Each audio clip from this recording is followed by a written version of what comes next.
Still working on that paper? Good thing you left enough time to work on your citations and references.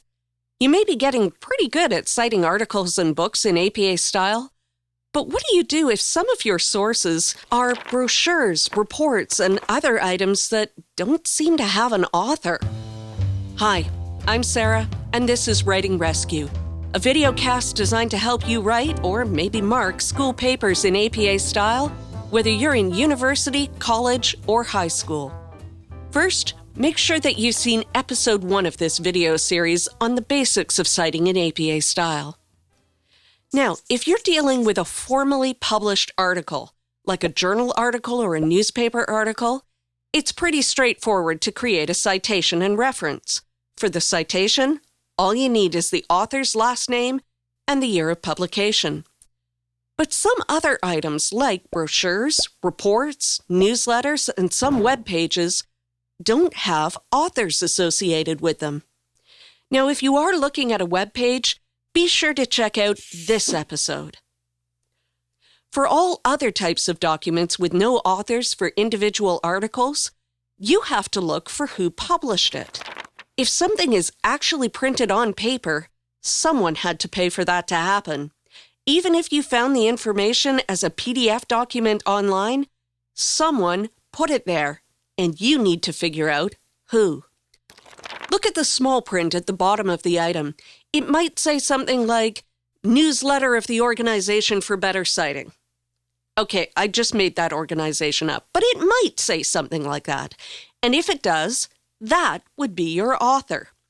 Even if there is no full organization or business listed at the bottom, there might be a logo somewhere on it. And that could be your clue to the organization that published the information. If the logo only has initials, you might have to do a little bit of digging to find out what those initials stand for. If there really is no author and no identifiable organization, then you use the first few words of the title of the piece. So, if the title of the piece is Top 10 Interviewing Tips for New Grads, then you would write a citation like this, or a signal phrase like this. Then, when you go to create your references, make sure that whatever you put in the author position for your citation goes in the author position for your reference. However, if you can't find an author or an organization, you really do have to ask yourself whether this is a reliable source to be using in a paper. Remember, you can't believe everything that you read on paper, and you really can't believe everything that you read on the internet. Seriously, look up the tree octopus sometime. Now, another matter is whether you can find a date for the publication. Again, question the reliability of anything that doesn't have a date. You simply don't know how out of date the information is. If you do need to use something with no date, you can't just leave the date off. That would look like a mistake. Let's say you had a brochure called How to Do Stuff by the organization Doing Stuff Effectively.